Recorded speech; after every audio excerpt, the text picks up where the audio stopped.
साथियों, जय भीम, नमस्कार। स्वागत है आपका मेहरा समाज के इस YouTube चैनल पर जिसका नाम है मेहरा हलचल। हम वर्तमान में इसमें समाज की विभिन्न प्रतिभाएं, हमारे वरिष्ठ सामाजिक कार्यकर्ता जो रहे हैं और जो वर्तमान में भी है, हम उनके साथ सामाजिक और संगठनात्मक मुद्दों पर विभिन्न परिचर्चाएं कर रहे हैं।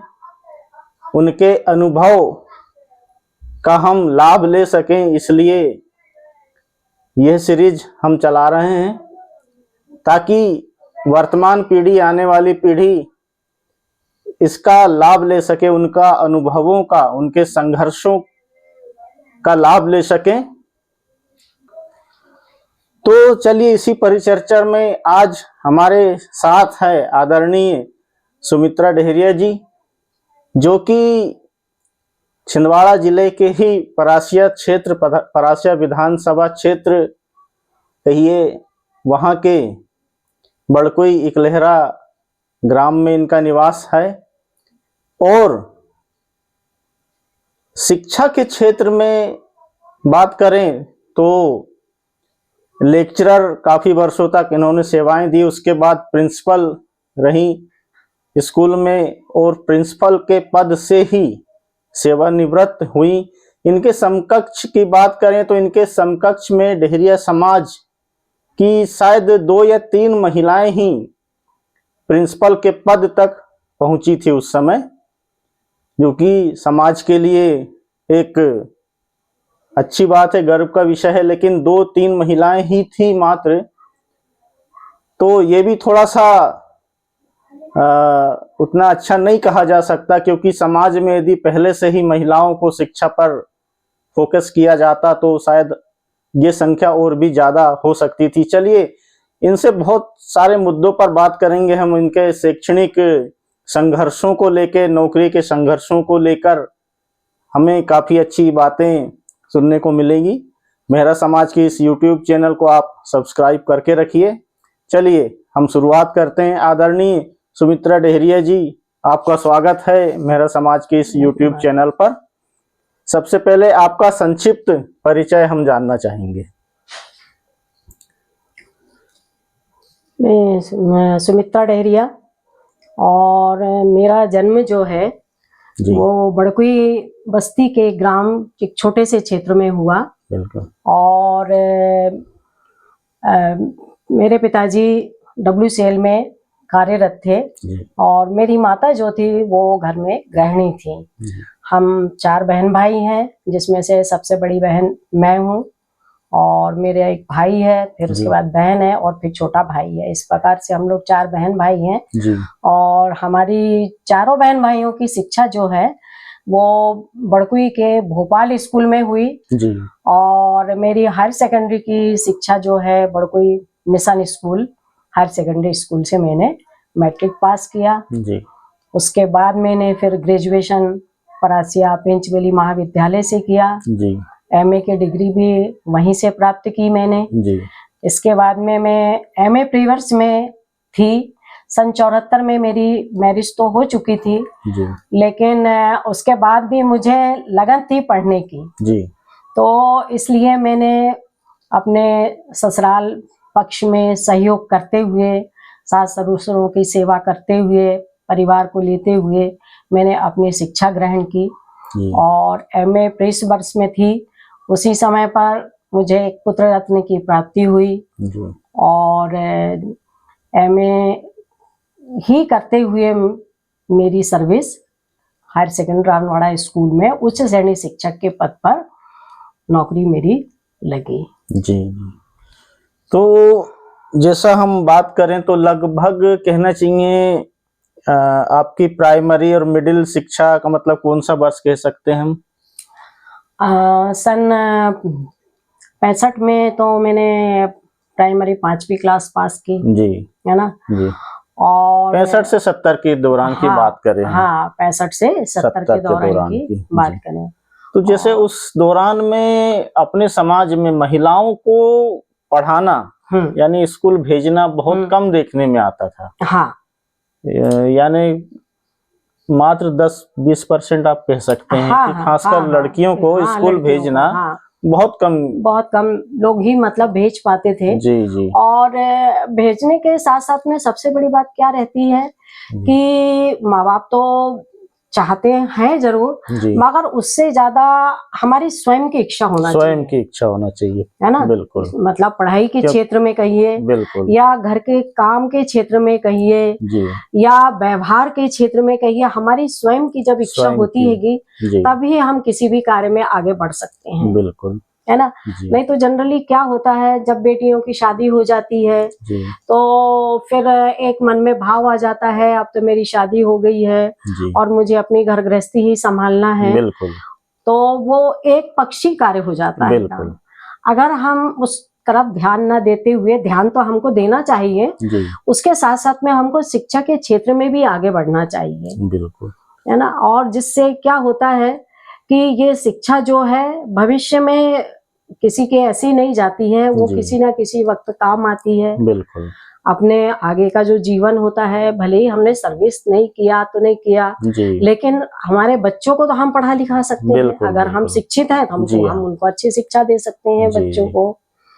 और जितना मतलब व्यक्ति शिक्षित होता है तो उसमें उस प्रकार के व्यवहारिकता के बिल्कुल, गुण, वैचारिक गुण, वैचारिकता, बौद्धिक विकास, बौद्धिक का हर प्रकार विकास, से, है जी, ना। बिल्कुल, समाज में उसका उठना बैठना, बिल्कुल, सारी चीजों का उसको ज्ञान होता है। बिल्कुल, बिल्कुल, और जब हम शिक्षा के क्षेत्र में जब आगे निकलते हैं तो हम जी, दूसरे और भी समाजों से मिलते जुलते हैं, बिल्कुल, उसका भी हमको ज्ञान प्राप्त होता है। जी, जी।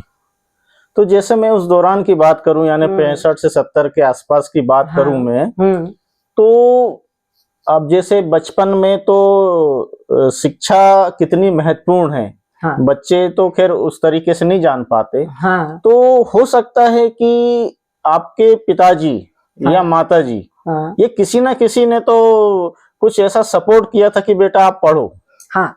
भाई पिताजी किसी का ना भी किसी की सपोर्ट प्रेरणा था तो रही और होगी, माता जी का भी मुझे बहुत सपोर्ट रहा। मतलब दोनों, जी, दोनों माता का पिता सपोर्ट दोनों, रहा। जी, मेरे माँ और पिताजी पढ़े लिखे नहीं थे, जी, लेकिन वो इस चीज को समझते थे जी, कि मुझे अपनी मतलब बच्चों बच्चों को को या पढ़ाना बेटी को है, पढ़ाना है। जी, और एक उन्होंने मेरे में इस प्रकार का गुण भी देखा जी, कि बेटी मेरी मतलब पढ़ने में पढ़ने सक्षम में है, जी, योग्य जी, है, तो बिल्कुल, मुझे इनको पढ़ाना पढ़ाना है चाहिए, ना। जी, जी, लेकिन उस समय क्या होता था कि समाज भी इतना डेवलप नहीं था, जी हाँ, जी तो हाँ, ज्यादा माता पिता शिक्षा की ओर ध्यान देते मगर बिल्कुल, उनकी इच्छा रहती थी कि हम जल्दी से जल्दी अपनी बेटियों की शादी शादी करें। कर दी, बिल्कुल, हाँ, बिल्कुल, इसलिए मेरी शादी उन्होंने 18 वर्ष की आयु में जी, जी, कर दी थी। कर दी थी। यानी उस समय आप कौन सी क्लास मतलब पास मैंने किए थे? मैट्रिक का एग्जाम दिया था, है ना। मैंने मतलब ओल्ड मैट्रिक कह सकते हाँ, हैं, ओल्ड मैट्रिक, ओल्ड हाँ, मैट्रिक, ओल्ड मैट्रिक का एग्जाम दिया। जी, और सन 74 में ही 74 की मेरी बात है कैंची जी, शादी हो गई। जी, शादी में मेरी वहीं बड़कुई ग्राम में जी, अच्छे घर में हुई, जी, ऐसा नहीं था। और जी, मेरे जो पति हैं अरुण लहरिया, उन्होंने भी मुझे पढ़ने में बहुत सपोर्ट पूरा किया। सपोर्ट। हाँ, चलिए, तो मैं उसी में आ रहा हूँ अब कि चलिए, घर में यदि बेटी है हाँ, तो पेरेंट्स, माँ बाप तो सपोर्ट कर देते हैं, यदि बेटी ने हाँ, कहा हाँ, कि मुझे पढ़ना है तो पेरेंट्स मान लेते हैं। लेकिन फिर बात आती है कि अपना घर मायका से ज्यादा हाँ, ससुराल सपोर्ट करता है कि नहीं, क्योंकि आज के दौर में भी हाँ, बहुत से केस ऐसे मिलते हैं, देखने को मिलते हैं कि शादी होने के बाद कई बार ससुराल पक्ष जो है हाँ, बहुओं को पढ़ाने में थोड़ा हिचकिचाते हैं, हिचकिचाता है। या वो नहीं चाहते हैं कि हाँ, हाँ, ये घर से बाहर निकले, नौकरी करे करें, या पढ़ाई करें। हाँ, हाँ, हाँ, हाँ, तो उस दौरान की बात, यानी आप 75 की, हम 75 की बात कर 75 रहे की, हैं, तो हाँ। 75 के दौरान, 1975 के दौरान आपको मतलब ससुराल पक्ष से भी सपोर्ट मिला, ये भी बहुत बड़ी हाँ, बात है। ससुराल पक्ष से भी सपोर्ट मिला। मेरे जी, सास ससुर ने भी उसमें मुझे जी, मतलब सपोर्ट किया। पति के साथ साथ में सास ससुर सभी ने भी पूरा सपोर्ट सपोर्ट किया। मिला, हाँ, सपोर्ट मिला मुझे। जी, जी, हाँ, क्योंकि फिर मैट्रिक के बाद फिर आपका सीधा, जैसे कहना चाहिए, उस समय तो सीधा मैट्रिक के बाद कॉलेज लेवल होता था। कॉलेज, हाँ, कॉलेज। जी, तो फिर जैसे कॉलेज के लिए आपको फिर अपने निवास स्थान जो ग्राम है वहां से थोड़ा दूर जाना है, क्योंकि स्थानीय बड़कुई में तो कॉलेज था नहीं, तो मैं परासिया कॉलेज, जी हम लोग 4 फ्रेंड थे, जी है ना। जी तो उनके नाम मैं लेती हूँ, बिल्कुल जी, है ना। जी एक वंदना त्रिवेदी कॉलरी की, जी एक ईश्वरी डहरिया, जी नीलिमा डहरिया, हम जी। चारों सहेलियां ने भी मतलब एक डहेरिया फ्रेंड उस समय थी आप मेरे सपोर्ट पास में में, समाज की जी हाँ। बिल्कुल। तो ईश्वरी डहरिया जो हरिनारायण डहरिया की सिस्टर हैं, सिस्टर, अच्छा अच्छा, हाँ, ठीक ठीक और जी मेरी बहन भी है, और हम लोग साथ में मैट्रिक भी किए हमने, और उसके जी बाद हमारे चारों का एडमिशन कॉलेज में हुआ। जी तो बड़कुई से हम लोग जी 7:30 बजे निकलते थे, सुबह और 7:30 सुबह बजे 7:30 बजे, और जी। आधा घंटे में हम लोग परासिया पैदल पहुंच जाते थे। पैदल यानी हाँ। आज की दौर की बात करें तो हम हमारी जो वर्तमान पीढ़ी है हाँ, ये साइकिल में भी जाना पसंद नहीं करती, मगर हम लोग पैदल, यानी और उस दौरान में यानी ये एक अच्छा शैक्षणिक संघर्ष है ये, हाँ, कि लगभग 6 किलोमीटर की दूरी होना चाहिए। हाँ, लगभग 6 6 किलोमीटर किलोमीटर तो होना होगी। चाहिए हाँ, हाँ, जी। तो 6 किलोमीटर पैदल जाना, हाँ, फिर और वो भी सुबह, हाँ, यानी सुबह 7:30 बजे घर से निकलना, हाँ, यानी उसके पहले आपको 1-1.5 घंटे पहले जागना, हाँ, 1-1.5 घंटे पहले जागना, और जी केवल तैयार होके ही स्कूल कॉलेज जी नहीं जाना है। जी जी इस बीच हमको खाना भी बनाना है, जी जी और हमारे घरों के आसपास में कोई पानी की व्यवस्था नहीं थी, तो हम कम से कम 1 किलोमीटर की दूरी से झिरिया का पानी लेकर आते थे जी उसके बाद में तैयार होकर, जी जी जी और फिर हम लोग कॉलेज के लिए निकलते थे। बिल्कुल। तो ये भी एक बहुत अच्छी प्रेरणादायक चीज कह सकते हैं हम इसे, हाँ, कि सुबह उठना, हाँ, और फिर घर की जिम्मेदारी भी निभाना, चूंकि एक बहू के रूप में हाँ, जो आपको दायित्व निभाना है, हाँ, सफाई से लेके खाना बनाना, पानी हाँ, लाना, मतलब आवश्यक जो चीजें हैं वो सब करने के बाद फिर तैयार होना और पैदल कॉलेज जाना है, और समय पर उपस्थित होना है। तो आधा घंटे में हम लोग बड़कुई से परासिया कॉलेज, कभी आधा घंटा, कभी 35-40 मिनट, इतने में हम लोग कॉलेज पहुंच जाते थे जी। और उसके बाद में 2 बजे तक के कॉलेज अटेंड करके और फिर पैदल ही वापस होते थे, क्योंकि कन्वेंसों की बहुत कमी थी उस समय, कन्वेंस नहीं मिलते थे। जी जी जी। और अगर मिल भी जाते थे तो मन में ये रहता था कि अपने पास में जो पैसा है उसको भी बचाना है। बिल्कुल बिल्कुल हम उसको भी ना खर्च करें, है ना। तो उसके लिए भी हम लोग थोड़ा बचत की बात सोचते थे। बिल्कुल बिल्कुल सही बात है। आजकल तो इतने साधन है, उस समय तो शायद सरकारी बस के अलावा शायद कोई दूसरा साधन नहीं रहा होगा। सरकारी बस के अलावा कोई दूसरा साधन, प्राइवेट साधन शायद उस समय थे नहीं। हाँ, तो ये भी एक बहुत बड़ा संघर्ष है कहना चाहिए। आज भी हम देखते हैं कि मैं कुछ क्षेत्रों में देखता हूँ कि छोटी छोटी बच्चियां, जिन क्षेत्रों में ट्रेन चल रही है, गांव की बच्चियां पैदल आती हैं रेलवे स्टेशन, वहां से ट्रेन में चढ़ती हैं, फिर ट्रेन से जाती हैं, फिर शाम को वही रूटीन की क्लास अटेंड करना, खत्म करना, उसके बाद फिर ट्रेन में बैठना, फिर अपने गांव के पास स्टेशन में आना, फिर पैदल घर जाना। यानी उनके लिए तो स्कूल पहुंचना ही एक संघर्ष लगता है। संघर्ष है, बिल्कुल संघर्ष है जी।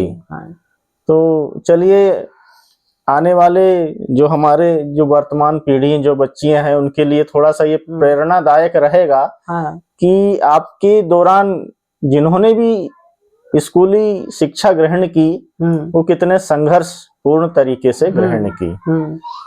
तो जैसे हम उस दौरान की शैक्षणिक व्यवस्था की बात करें तो आज की शिक्षा और उस दौरान की जो आपकी कॉलेज की शिक्षा, कुछ आपको अंतर नजर आता है? नहीं, अंतर तो गुणवत्तापूर्ण तरीके से यदि देखा जाए तो बहुत है जी। लेकिन क्या था कि उस समय की जो अपनी शिक्षा थी वो हमारे लिए बहुत महत्वपूर्ण थी। बिल्कुल, है ना। जिस समय का जो वर्तमान जो स्थिति चलती रहती है वो उसके लिए महत्वपूर्ण है जी। और आज की शिक्षा में भी काफी विकास हुआ है जी। है ना। तो आज की शिक्षा में वृद्धि, गुणवत्ता वृद्धि तो हुई है लेकिन हम उसको भी कम नहीं कह सकते हैं जी। है ना। उस समय के भी पढ़े लिखे व्यक्ति जो हैं हिंदी मीडियम में पढ़े हुए, मैं खुद भी हिंदी मीडियम में पढ़ी हूँ, जी है ना। जी। और उसके बाद शायद आपकी मतलब उस क्षेत्र में कहना चाहिए, हाँ इंग्लिश मीडियम तो शायद स्कूल हुआ भी नहीं करते नहीं थे। नहीं, क्या इंग्लिश थे, आपको मीडियम याद है कुछ?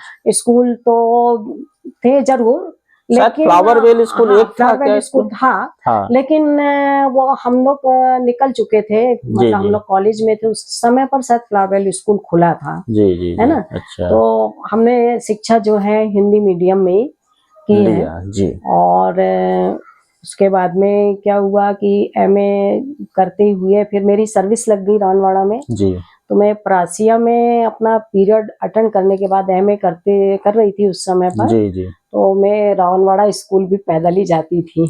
अच्छा, परासिया से रावणवाड़ा यानी रावणवाड़ा, लगभग हाँ 3-4 किलोमीटर होगा हाँ हाँ हाँ, कच्चे लगभग। रास्ते से हाँ हाँ 4 किलोमीटर तो 4 होगा वो। किलोमीटर हाँ जी कच्चे रास्ते से। जी तो उस समय पर रावणवाड़ा के लिए गाड़ियां नहीं चलती थी, जी ट्रक जी चलते थे। जी जी जी। तो ट्रक में तो बैठ नहीं सकते, बिल्कुल है ना। बिल्कुल। तो स्कूल फिर मैं पैदल ही आना जाती थी। जाना, हाँ यानी ये भी एक संघर्ष है। हाँ हाँ बिल्कुल, क्योंकि इतने संघर्ष में तो कई लोगों ने नौकरियां छोड़ दी उस और दौरान।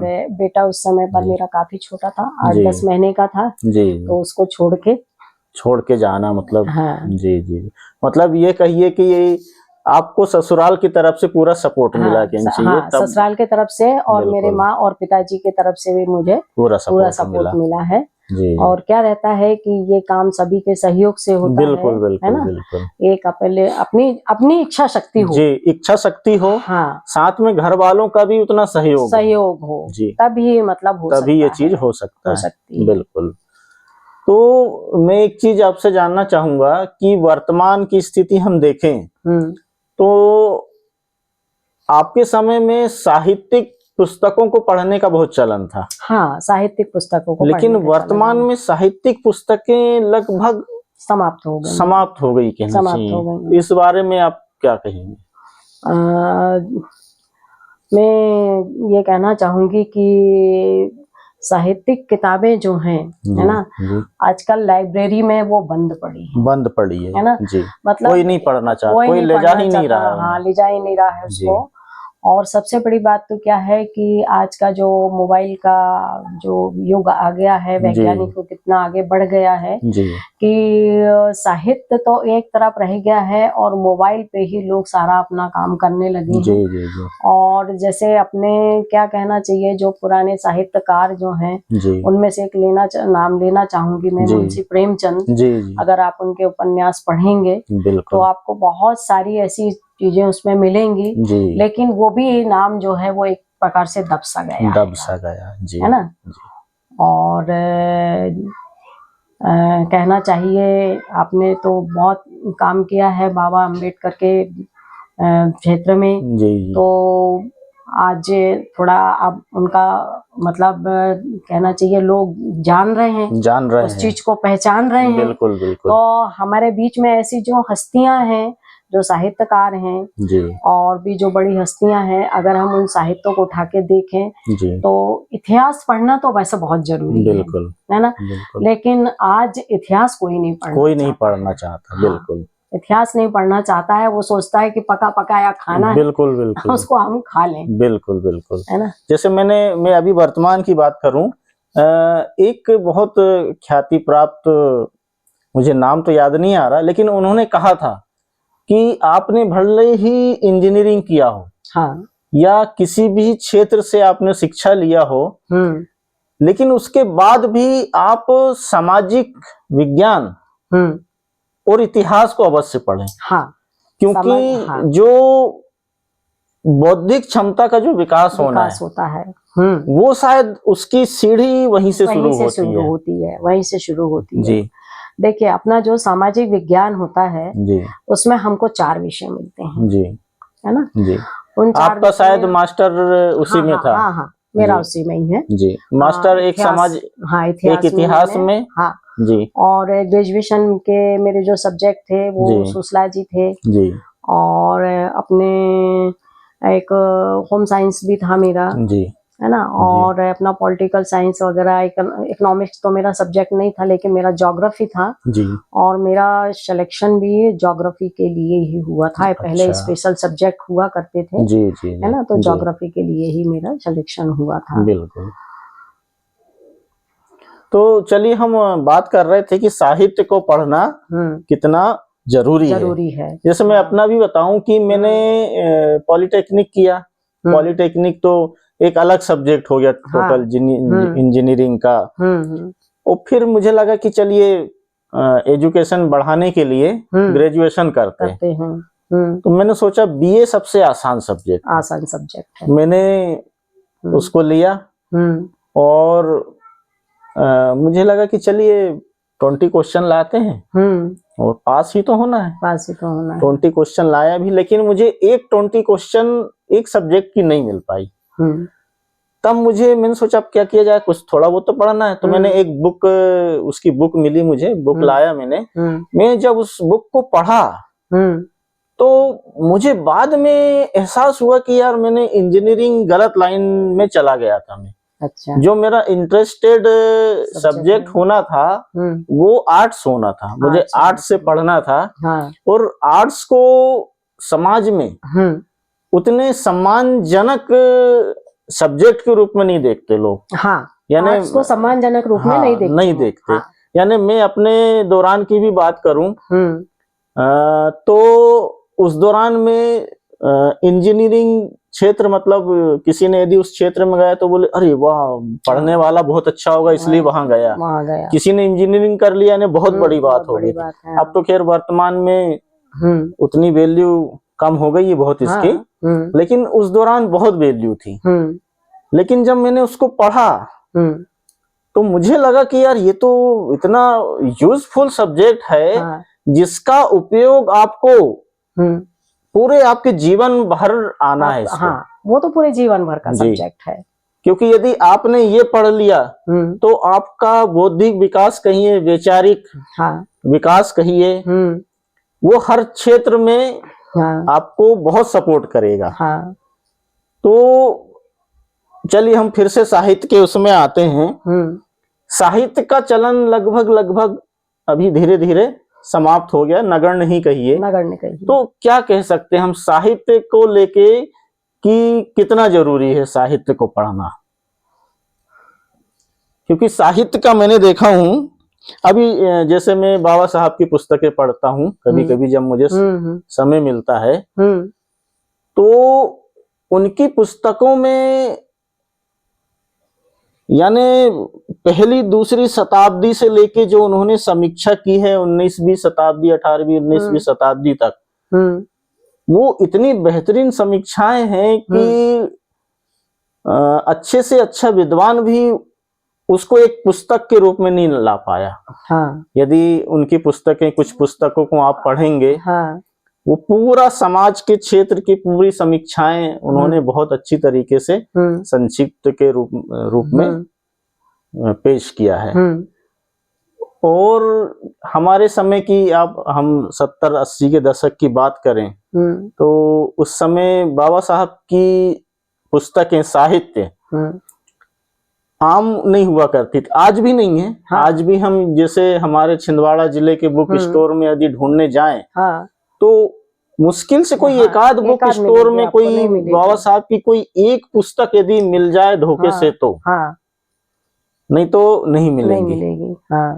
जबकि ऐसी पुस्तकें जो कर्मकांड से संबंधित है कि ये व्रत कथा, वो व्रत कथा, हमारे छिंदवाड़ा के ही जो मार्केट है, जो रोड में दुकानें लगी, वहां पे अवेलेबल है। यानी इतना आसानी से उपलब्ध है। जो अंधविश्वास युक्त कहानियां, कर्मकांड वाली पुस्तकें, लेकिन जो अच्छा साहित्य है वो अच्छे बड़े वो स्टोर में भी उपलब्ध नहीं मिलेगा आपको जी। ये मैं बताई ना आपको कि जो बड़ी बड़ी लाइब्रेरियां हैं जी, ये किताबें जो हैं आपको लाइब्रेरी में ही मिलेंगी। बिल्कुल। और लाइब्रेरी लोग जाना पसंद नहीं नहीं कर रहे करते हैं। अभी। जी लोगों के पास समय नहीं समय नहीं है। है, मोबाइल से समय नहीं मिल रहा ना जी, लोगों जी। को। नहीं, एक हैं? तो मोबाइल भी है उसका। हाँ एक सबसे महत्वपूर्ण कारण ये है कि जो हमारा शिक्षा लेने का जो महत्वपूर्ण वर्ष होता है, कहना चाहिए ग्रेजुएशन का ग्रेजुएशन पीरियड करते लीजिए हैं। आपने, हाँ आपने वो लिया, उसके बाद फिर ग्रेजुएशन किया, अब आपको नौकरी के लिए प्रयास करना है। प्रयास करना है। तो नौकरी के लिए जब प्रयास करता है बच्चा, युवा व्यक्ति, उसके पास इतना ज्यादा मतलब उसको पढ़ना पड़ रहा है कि वो अपने जो सब्जेक्ट है उन्हीं में समय नहीं दे पा जा रहा है, वो उन्हीं में समझ नहीं दे मतलब पा रहा है। कंपटीशन आज वर्तमान में बहुत ज्यादा हो गया है वर्तमान में। जी। और उसको बस एक धुन रहती है कि मेरे को किसी भी प्रकार से कंपटीशन एग्जाम निकालना है, सर्विस करना है, नौकरी हासिल करना है। इसलिए उनका ध्यान उन सब चीजों पर नहीं जाता है। जी जी, बहुत ज्यादा संघर्ष कहना चाहिए। संघर्ष बहुत ज्यादा है। जी जी। लेकिन वर्तमान में इतना अच्छा है कि महिलाओं की एजुकेशन के प्रति रुझान ज्यादा है, अच्छा काफी बढ़ा है जी। और आज के माता पिता भी चाहते हैं कि भाई हम बेटियों को भी अच्छी से अच्छी शिक्षा दें। बिल्कुल, है ना। उसके लिए अगर उनको बाहर भी भेजना है तो वो बाहर भी भेज के उनको पढ़ाते लिखाते हैं जी। और भले ही मतलब उसका बाद में क्या है उपयोग नहीं है, लेकिन भाई जब तक अपने में है बिल्कुल तब तक तो अपन अपने पूरा बच्चों प्रयास को पूरा प्रयास करते हैं पढ़ाने के लिए बच्चों को। पहले तो हमने देखा कि लड़कों को ज्यादा प्रेफरेंस देते थे कि यदि कुछ कोई ऐसा स्कूल है, प्राइवेट स्कूल, जहाँ पैसा ज्यादा लग रहा है तो लड़कों को प्रेफर करते थे पेरेंट्स। लड़कियों को बोले चलो आप तो बोले सरकारी स्कूल में आप बस पढ़ लीजिए, जो भी आपकी मिनिमम एजुकेशन ले लीजिए, फिर शादी ही मैक्सिमम लोगों का वो रहता था उद्देश्य के हमको शादी करना है। जी जी जी। चलिए तो आगे बढ़ते हैं। आपका जो नौकरी का जो संघर्ष रहा, यानी आपका कहना चाहिए ग्रेजुएशन पूरा होने और मास्टर कोर्स के पहले ही आपका शायद नौकरी लग गई थी। मास्टर कोर्स के पहले मेरी सर्विस लग गई। जी जी जी। एमए प्रीवियस के दौरान एमए प्रीवियस के दौरान 79 में मेरी सर्विस लग गई। सीधे यूडीटी अपर डिवीजन पद पर जी हायर सेकेंडरी स्कूल रावणवाड़ा में। हाँ जी। फिर वहाँ आप यूडीटी में कितने वर्षों तक? वहाँ मैं केवल 4 माह रही जी। उस समय पर मैं मतलब बीएड नहीं कर पाई थी जी, है ना जी। तो फिर डिपार्टमेंटल मैंने फिर बीएड किया। अच्छा। तो अपने को स्कूल के द्वारा मतलब डिपार्टमेंटल फॉर्म भराए गए। जी जी। और फिर मैंने बीएड मतलब पूरा सरकारी खर्चे पे? हाँ, सरकारी खर्चे पर अपने को सैलरी मिलती रही, उसी खर्चे पर अपन ने खंडवा से सन 80 में मैंने बीएड की। अच्छा, खंडवा से बीएड की। फिर मतलब 1 साल का रहा होगा? हाँ, 1 साल बीएड करने के बाद में जी फिर मेरा ट्रांसफर काफी दूर हुआ था जी। नरसिंहपुर डिस्ट्रिक्ट सिमरिया कंजी करके एक गांव है जी, वहाँ पर हुआ। लेकिन फिर मैंने प्रयास करके जी एक लहरा हायर सेकेंडरी स्कूल में अपना ट्रांसफर करवाई है। जी जी। तो उस समय तक आपका प्रमोशन हो गया था? नहीं, अब तो यूडीटी के पद पे थी, तब प्रमोशन नहीं होता। मेरा प्रमोशन लेक्चरर के पद पे सन 95 में हुआ। अच्छा अच्छा। तो सन 95 में जब मेरा प्रमोशन हुआ जी, तो मैं higher secondary school Pench Valley Parasia में फिर पदस्थ हुई जी। तो 10 साल मेरी सर्विस वहाँ रही लेक्चरर के पद पे जी। और 2007 में मेरा प्रिंसिपल का promotion higher secondary school EDC Parasia में जी हुआ। और वहीं से मैं 2017 में सेवानिवृत्त हुई जी। तो उस दौरान मतलब जिस दौरान आप प्रिंसिपल थी, आपको याद होगा कि समाज की कुछ ऐसी महिलाएं जो उस दौरान भी प्रिंसिपल आपके समकक्ष में थी? नहीं, मेरे समकक्ष में केवल अपने समाज की बात कर रहा हूं। समाज की मैं अपने समाज में केवल संध्या डहरिया जी है ना जी, जो जामई में रहती थी जी, वो चांदा बेटा हायर सेकेंडरी स्कूल में प्रिंसिपल थी जी। मतलब एक ही? हाँ, एक ही थी जी। और हमसे पहले मतलब हमारे समकक्ष में जब मेरा प्रमोशन हुआ था यूडीटी लेक्चरर के पद पे, उस जी। समय पर कमला डहरिया भी प्रिंसिपल हो गई अच्छा, थी। कमला बुआ जो छिंदवाड़ा में, हाँ जी जी, हाँ हाँ प्रिंसिपल, हाँ, हाँ, वो हमारे से मतलब काफी सीनियर है। सीनियर थी। अच्छा, हाँ, अच्छा, मगर वो शायद उनके बारे में ज्यादा तो नहीं पता, जी। एलडीटी रही होंगी, इसलिए वो काफी लेट प्रमोशन अच्छा हुआ अच्छा, उनका। जी जी जी, तो मतलब हम यानी 3 महिलाएं हैं जी, अपने डहरिया समाज में डहरिया प्रिंसिपल समाज है। में। अभी तो और भी हो गई हैं, अब मैं तो उस समय की बात उस कर रही समय, हूँ मैं, जी जी है ना, उस समय जी, की बात उस कर समय, रही जी हूँ मैं। जी, उस समय क्योंकि समाज की महिलाएं नौकरी में हाँ बहुत कम, आपको शायद, आप यदि अपने दौरान की बात करेंगे शायद उंगलियों में गिन लें, हाँ हाँ हाँ, बस बहुत ज्यादा संख्या नहीं हुआ नहीं करती थी, नहीं, थी। हाँ हाँ हाँ। जी जी टीचर तो थी, मतलब महिलाएं टीचर थी अपनी, जी जी, लेकिन प्रिंसिपल की बात अगर प्रिंसिपल तक कहें की, जी तो अपने परासिया क्षेत्र में संध्या डहरिया और मैं, हम 2 जी प्रिंसिपल थे। जी और हाँ, एक और ये हुई मतलब मीरा डहरिया, जी हाँ, जी, वो भी चलिए, प्रिंसिपल हुई मीरा डहरिया, जी हाँ, 3। जी। तो चलिए, एक और आपसे एक अच्छी जानकारी हम उस पे आपकी राय जानना चाहेंगे कि पहले के दौर में पेरेंट्स, जो लड़कियां होती थी, यदि उसको कुछ सपने दिखाना है तो कहते थे कि भाई तेरे लिए तो हम राजकुमार लाएंगे। लड़कियां भी वैसे ही सपने देखने लगती थी, क्योंकि पेरेंट्स जैसे सपने दिखा रहे हैं कि भाई हम तेरे लिए राजकुमार ढूंढ के लाएंगे, लड़कियां भी वही सपने लेके बड़ी होती थी कि मेरे लिए तो कोई राजकुमार आएगा। आज के दौर की बात करें तो जो लड़कियां हैं वो ये सपने नहीं देख रही है। हाँ, नहीं, क्योंकि आज के दौर में लड़कियां को यदि हम बोलते हैं, पहली बात तो वो देख ही नहीं रही सपने कि मेरे लिए कोई राजकुमार आएगा, वो खुद राजा बनना चाह रही है। हाँ, कि यदि मुझे राजकुमार मिल भी गया तो भी ठीक है, हाँ, ये उसकी पहचान है, मेरी पहचान क्या होगी? हाँ, अपनी स्वयं की पहचान, स्वयं की पहचान। तो आज के दौर में जो लड़कियां हैं वो चाह रही कि मुझे मेरी अपनी पहचान बनाना है। तो इस बारे में आप क्या बोलेंगे कि ये समाज का विकास कहेंगे इसको, शैक्षणिक विकास हुआ, समाज का विकास हुआ, या क्या इसे किस तौर पर आप लेंगे? उसको अपन समाज का विकास कह सकते हैं, जी, है ना। जी और क्या है कि लड़कियां, एक बात मैं ये कहना चाहूंगी जी, कि पहले क्या होता था कि माँ बाप से बच्चों की पहचान होती थी, बिल्कुल, है ना। जी, और आज लड़कियां जो अपनी पहचान बना रही हैं, उच्च पद पे जा रही हैं, शिक्षा के क्षेत्र में आगे बढ़ रही हैं, जी, तो बेटियों के द्वारा माँ बाप की पहचान हो रही बिल्कुल है, बिल्कुल, बच्चों से माँ बाप की पहचान हो रही है। तो इसको हम एक प्रकार से विकास कहेंगे, जी, है ना, विकास कहेंगे। बिल्कुल, और कई बार ऐसा होता है कि किसकी बेटी है, अरे फला व्यक्ति की बेटी है, जी, या किसके मम्मी पापा हैं, ये तो वो उस बेटी के मम्मी पापा हैं, या उस बेटे के मम्मी पापा हैं। जी, तो ये समय का परिवर्तन है, बिल्कुल कि बिल्कुल, पहले बच्चों का नाम जो है माँ बाप के द्वारा, और फिर उसके बाद में बच्चों के द्वारा माँ बाप के,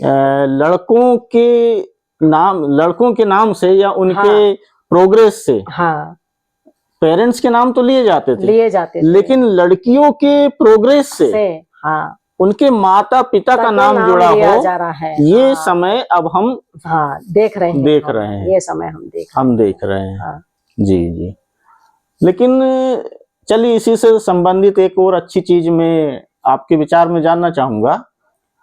हालांकि मैं यदि कोई ऐसी लड़की जो नौकरी में लगी हो, जिसकी शादी नहीं हुई हो, मैं उससे ये क्वेश्चन पूछूंगा, बड़ा अच्छा क्वेश्चन है, आपसे भी मैं राय आपकी लूंगा मैं।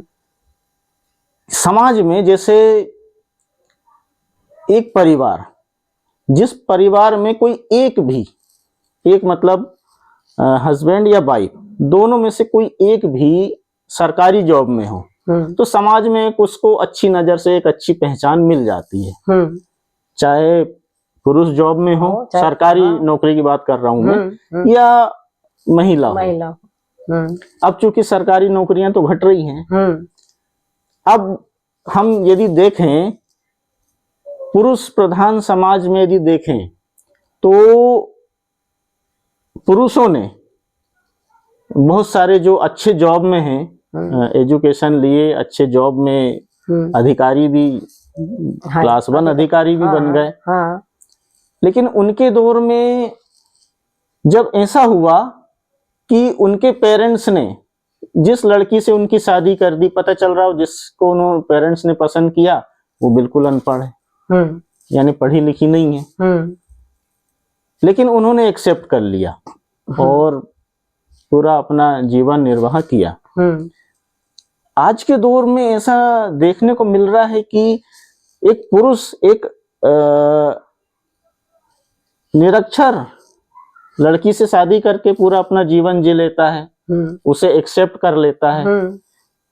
लेकिन एक लड़की यदि पढ़ लिख के वो जॉब में पहुंच गई है, सरकारी जॉब में, अच्छे अधिकारी के जॉब में पहुंच गई है, वो किसी निरक्षर या कम पढ़े लिखे लड़के से शादी बिल्कुल नहीं करती। इसको किस उसमें तौर पे लेंगे? क्योंकि पुरुष ने तो स्वीकार किया है जी। हाँ। महिलाएं स्वीकार नहीं कर रही। हाँ। लेकिन इसे हम सामाजिक विकास के साथ साथ इसे क्या क्या कहेंगे? हाँ, इसको हम उसका बैलेंस नहीं बन पा रहा है उसका जी। तो मेरा कहने का मतलब ये है कि जब एक पुरुष निरक्षर लड़की को स्वीकार कर सकता है जी, और अगर एक महिला योग्य है जी, तो अगर भाग्य ने अगर कुछ इस प्रकार से अगर चैलेंज किया है तो मेरे ख्याल से उसको एक्सेप्ट तो करना चाहिए जी, यही कहने जी। क्योंकि ये एक सामाजिक असंतुलन जो है हाँ, अब थोड़ा सा धीरे धीरे देखने में आ रहा है। हाँ। जब तक महिलाएं जॉब में नहीं थी तब तक एक अलग चीज थी कि शिक्षा की बात करें तो उसमें भी यही हो रहा है कि महिलाएं, नाम तो नहीं लूंगी मगर है ऐसे परिवार जी कि जहाँ ऐसा हो रहा है कि लड़कियां मतलब कहना चाहिए कि शादी तो मतलब भले पसंद की हुई हो जी, और पुरुष अगर सर्विस नहीं है जी, और इत्तेफाक ऐसा हुआ कि महिला की सर्विस अगर लग गई जी, तो फिर उसी में उनका अफेक्शन पैदा हो जाता है जी, विघटन फिर शुरू हो जाता है जी, जी, तो मेरे ख्याल से उसको एडजस्ट करना चाहिए जी, है ना। तो इससे तो एक अपन जैसे नहीं कर रहे हैं तो एक स्वार्थ वाली बात होगी, बिल्कुल स्वार्थ वाली बात होगी कि भाई जब तक आपकी सर्विस नहीं थी तो आपने साथ दिया, आपकी सर्विस अगर लग गई तो आपने उसका साथ छोड़ दिया। ये तो गलत बात हुई ना, है ना, गलत बात हुई। उसको एक्सेप्ट करना चाहिए और समाज में मैं कहती हूँ कि एक उदाहरण आपको प्रस्तुत करना चाहिए जी, है ना कि आज हमने मतलब भले ही हमारे पति सर्विस में नहीं है मगर हमने उनको लेकर चला जी, और हमने उनका पूरा साथ दिया है बिल्कुल। और मेरे ख्याल से महिला जो है, स्त्री जो है त्याग की मूर्ति होती है, तो उसको तो बहुत सारी बातों का विचार करना चाहिए, एक उदाहरण रखना चाहिए कि भाई कोई हमारे बारे में इस प्रकार की बात कहे कि देखो उस महिला को कि उसका पति कुछ नहीं करता है, उसके बाद भी वो उसको लेके चल रही है, घर को संभाल रही है जी, है ना, एक उदाहरण होना चाहिए। सही बात है। तो हालांकि चूंकि उस एज में हम लगभग 25 से 30 की एज की बात करें तो उतना सोचने समझने की या उतनी निर्णय लेने की क्षमता विकसित नहीं हो पाती। हाँ। और कई बार ऐसा भी होता है कि जब बच्ची की शादी की यदि बात चलती है हाँ। तो महत्वपूर्ण निर्णय पेरेंट्स ही लेते हैं हाँ। और पेरेंट्स ही सबसे पहले उसको स्वीकार नहीं करते हाँ, पेरेंट्स ही नहीं करते हाँ। बच्ची की बात तो थोड़ी बाद में आती है। पेरेंट्स चाहते हैं हाँ। कि मेरी बेटी ने यदि इतना पढ़ी तो मुझे इससे ज्यादा पढ़ा लिखा लड़का चाहिए हाँ। और मेरी बेटी यदि ग्रुप 3 के वर्ग 3 में यदि जॉब में है हाँ। तो मुझे कम से कम ग्रुप बी का हाँ, दामाद चाहिए हाँ, दामाद चाहिए जी। तो ये सामाजिक सोच भी है ये। हाँ, सामाजिक सोच भी है जी, ये। पेरेंट्स, क्योंकि ये पेरेंट्स के स्तर की बात हाँ, हो गई, पेरेंट्स के और पेरेंट्स ही यदि इस तरीके से सोच यदि बच्चों में देंगे, तो चूंकि बच्चों में तो वो चीज आना आना ही है, स्वाभाविक है। आना ही है। जी, तो उसके लिए क्या है कि थोड़ा सा स्वयं को भी समझदार होना पड़ेगा, बिल्कुल समझदार होना पड़ेगा। जी जी और खैर पहले तो लड़कियों में इतनी वो नहीं थी जी, सोचने समझने की क्षमता, लेकिन बिल्कुल। आजकल मैं देखने में आ रहा उनकी है राय भी नहीं लिया जाता था। हाँ, घर में तो लड़कियों की राय भी नहीं पूछा ली जाता जाती था, लिया भी नहीं जाता था, लेकिन जी, आज ऐसा नहीं, आज लिया जा रहा आज उनकी राय ली जा रही है। बिल्कुल। और मैं कहती कि उससे फर्क क्या पड़ता है, थोड़ी बहुत अगर ऊंच नीचे अगर पोस्ट अगर हो भी गई जी, तो कोई अपन बहुत छोटे नहीं हो जाते, बिल्कुल बिल्कुल, या अपन बहुत बड़े नहीं हो जाते। सही बात। जी जी, समाज आपको बाद में हाँ इस हिसाब से याद रखता है हाँ कि आपने पारिवारिक विकास तो किया हाँ, अपने लेवल का, तो वो पारिवारिक विकास अपने तक सीमित रह गया। अब समाज इसलिए याद रखता है कि आपने समाज को क्या रिटर्न दिया, समाज आपसे कैसे लाभान्वित हुआ। वो चीज फिर समाज आपको कई वर्षों तक याद रखता है। नहीं तो हम आज देखते हैं कि बहुत सारे परिवार जिन्होंने आर्थिक सक्षमता तो हासिल कर ली, लेकिन समाज में उनका नाम उतना नहीं आया है, नहीं आ पाया है। समाज में उनका उनके रहते तक तो जिन्होंने उनके समकक्ष लोगों ने याद रखा, फिर उनका नाम हट गया, उनका नाम फिर हट गया। तो उसका कारण यही है ना कि अपने आप को अपन एक सीमित दायरा, परिवार तक सीमित हो गए, परिवार तक सीमित हो गए, समाज का क्षेत्र छूट गया, समाज का क्षेत्र छूट गया। बिल्कुल। तो उससे क्या है, धीरे धीरे मतलब दूरियां बढ़ती रहती हैं।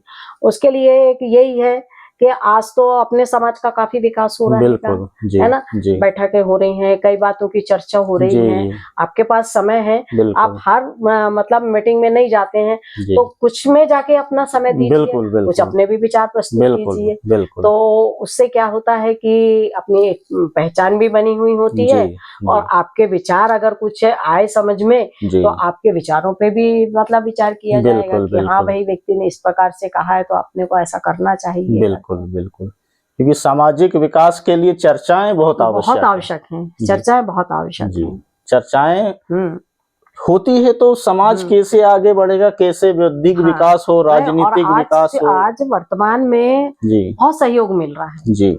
और जिस समय पर ये कहना चाहिए 78-79 की बात है, उस समय पर जब अपने समाज में यूपी डहरिया अध्यक्ष बने थे जी, और उन्होंने मुझे मतलब महिला अध्यक्ष बनाया था जी। उस समय मैं वो तो था मेरे पास, मैं उस पे आने वाला था। चलिए, ये आपने बहुत अच्छा शुरुआत किया कि साथियों, मैं आपको बताना चाहूंगा कि वर्तमान में जो डहरिया समाज समिति काफी सक्रिय है, वो सक्रिय इसलिए भी है कि महिलाओं का उसमें बहुत बिल्कुल बराबर, या कुछ मामलों में तो महिलाओं का काफी बड़ा योगदान, पुरुषों से भी ज्यादा सक्रियता देखने को मिल रही है।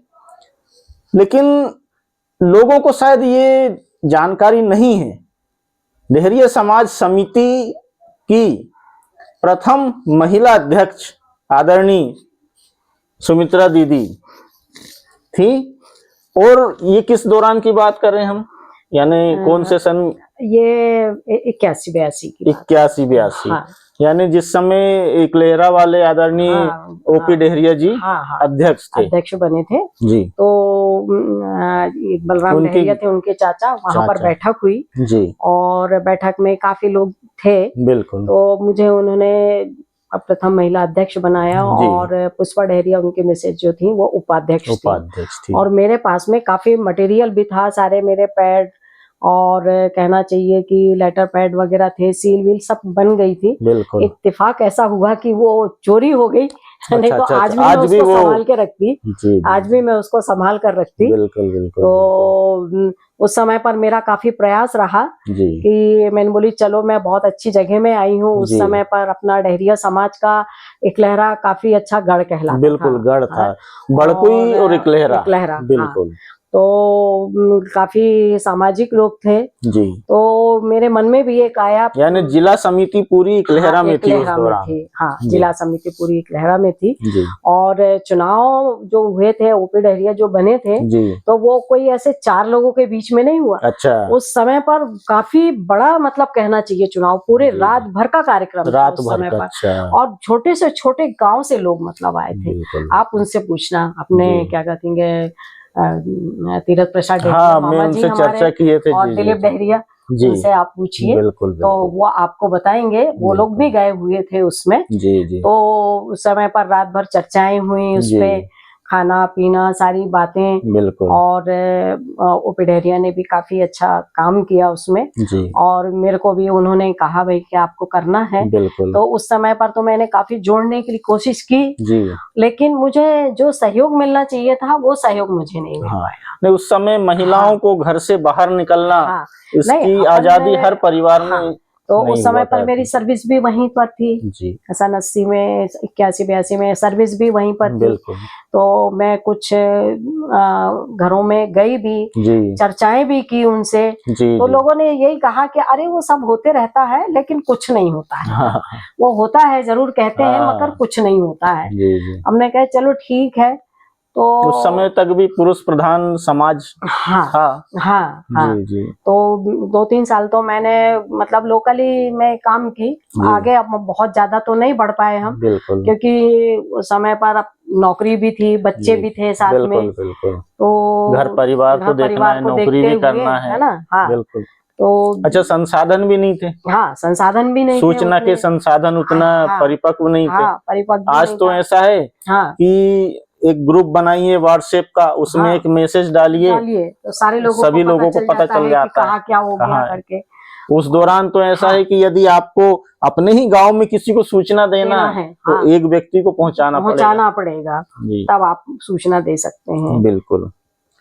चलिए, फिर भी उस समय की जो समितियां बनी, हाँ, धीरे धीरे बढ़ते गई, विकास हुआ, और आज कुछ बेहतर स्थिति में है। हाँ, और अच्छा काम किया गया तो और भी सुदृढ़ मजबूत बनेगी समिति। उस समय की कुछ, यदि आपके पास कुछ कोई घटना, कुछ अच्छी यादें हो तो एक आध कुछ बातें यदि आप हमें बता सके तो उस समिति के बारे में। उस समिति ने कुछ ऐसा विशेष, कुछ बेहतरीन काम किया हो तो? बहुत बेहतरीन तो कह सकते या नहीं, मगर मैं इतना जरूर कहूंगी जी। कि जैसे अपने जो समिति, इनका मतलब जो अध्यक्ष बने थे ओपी मासा, है ना, जी। तो उन्होंने उस समय पर एक क्या रखा था कि जैसे बच्चे की सगाई हो रही है जी, है ना, जी। तो जो ज्यादा सक्षम होता था जी। तो वो कहता था कि भाई मैं अपनी जो बहू बना रहा हूँ उसके हाथ में मैं कुछ ज्यादा पैसे रखूंगा। अच्छा। है ना। जी। तो लोग 5,000 हैं, 10,000 हैं, जी। इस प्रकार से, मतलब एक उदाहरण में बता रही जी, हूँ। जी। तो उन्होंने एक नियम बनाया था जी। कि वो कितना ही बड़ा आदमी हो, कितने ही बड़े पद पे हो, जी, लेकिन आपको 11 रुपए ही रखना के है हाथ में रखना शगुन है। के रूप में। शगुन के रूप में जी, आपको जी। केवल 11 रुपए रखना बिल्कुल, है। बिल्कुल। तो उससे किसी के मन में ये भेदभाव ना आए जी, जी, जी। कि भाई वो तो बड़ा आदमी था, उसने बहुत पैसे रख दिया, हम हाँ। इतने पैसे कम कैसे रखें। जी, जी, जी। है ना, या लड़की पक्ष वाले के मन में भी कुछ संकोच करते हैं, ठीक है, ना, सामने संकोच वाले करते हैं ना। जी, तो एक चीज उन्होंने काफी सालों तक इस चीज को तो उन्होंने चलाया, मेंटेन रखा, जी, उसको। जी। नहीं, बहुत अच्छी थी बातें ये। जी, नहीं तो आज कंपटीशन चल रहा है। कंपटीशन बिल्कुल आजकल तो चल ही रहा है। जी, है ना, लाख रुपए तक के रख रहा है। बिल्कुल, बिल्कुल। जैसे कि अभी आपको मैं क्या कहने को बहुत बातें रहती हैं कि भाई कम खर्च में काम किया जाए, कम खर्च में काम किया जाए। तो क्या कम खर्च में काम हो रहा है क्या? नहीं, बिल्कुल नहीं हो पा रहा है। और ज्यादा से ज्यादा लोग मतलब कंपटीशन में चल रहे हैं। अरे नहीं, हम तो अपने बहू के हाथ में 51,000 रखेंगे। अरे उसने 51,000 रखा क्या? नहीं, हम तो 1,00,000 रुपए रखेंगे। बिल्कुल, बिल्कुल। ये इस प्रकार से मतलब चलती है। तो मैं कहती हूँ कि अगर हमने बैठ के कोई निर्णय लिया है, जी, जी, तो उस निर्णय पर अपन अटल रहें। बिल्कुल, बिल्कुल। जी, जी, जी। खैर आज तो स्थिति निर्मित होना बहुत ही बहुत मुश्किल मुश्किल है, हो गई है। क्योंकि उस समय समाज जो निर्णय लेती थी हाँ, उसको लोग स्वीकार करते थे, थे। और नहीं स्वीकार करते थे तो हमने देखा है कि समाज उनको बंद भी कर देती थी। बंद भी कर देती थी। लेकिन ये बात तो है जरूर। आज बंद कर नहीं सकते, नहीं बंद करने का सवाल ही नहीं है, कानूनी नहीं है, कानूनी संरक्षण प्राप्त हाँ, है। हाँ, जी हाँ, तो लोग बहुत सुनते भी नहीं है समाज की बात, कहना चाहिए बहुत हाँ, हल्के में लेते हैं, हल्के में लेते हैं। लेकिन उस दौरान कि अच्छी कुछ सामाजिक स्तर पे कुछ अच्छी चीजें हाँ, हो जाती थी। हाँ, जी जी, चलिए बहुत बढ़िया। अब यदि और सामाजिक क्षेत्र की बात करें तो सामाजिक क्षेत्र में आपका मतलब क्या क्या कुछ विशेष कहीं कुछ ऐसा योगदान कुछ आपने मतलब आपकी तरफ से रहा हो तो हमारे साथ शेयर करें। हाँ, जी सामाजिक क्षेत्र में तो मैं बताऊं आपको जी कि कहना चाहिए कि इंदौर में एक संस्था है जी, है ना, जी, मऊ में, मऊ जी, है ना, मऊ हाँ, में एक संस्था है। जी, तो जिस समय पर मैं सन 80 में ट्रेनिंग ले रही थी खंडवा में, जी, तो उस दौरान मुझे वहां जानकारी प्राप्त हुई कि मऊ में एक संस्था है जी, जहां पर गरीब बेसहारा महिलाओं को जी, या बच्चों को पढ़ाया लिखाया जाता है। जी, जी, और वहां पर एक कृष्णा अग्रवाल करके थी, अच्छा, तो वो मतलब उस संस्था को वो चलाती थी। जी, तो मेरी एक मौसी थी, जी, मेवाड़ी के रहने वाले थे, उनके जी, मिस्टर ने उनको छोड़ दिया था, जी, तो वो मेरे साथ में गई हुई थी, अच्छा, मतलब मेरे बेटे को देखने के लिए। जिस समय आपका बीएड चल रहा था उस समय, मेरा सन 80 की बात 80 बता की रही बात, हूँ मैं, जी, तो मैं उनको साथ ले गई थी। जी, तो जैसे ही मेरे को हम जिनके मकान में रहते थे उन्होंने बताया कि वहाँ मऊ में ऐसे ऐसे संस्था है, जी, और मैं मौसी को इसी उद्देश्य से ले गई थी कि इसको मुझे कुछ करवाना है,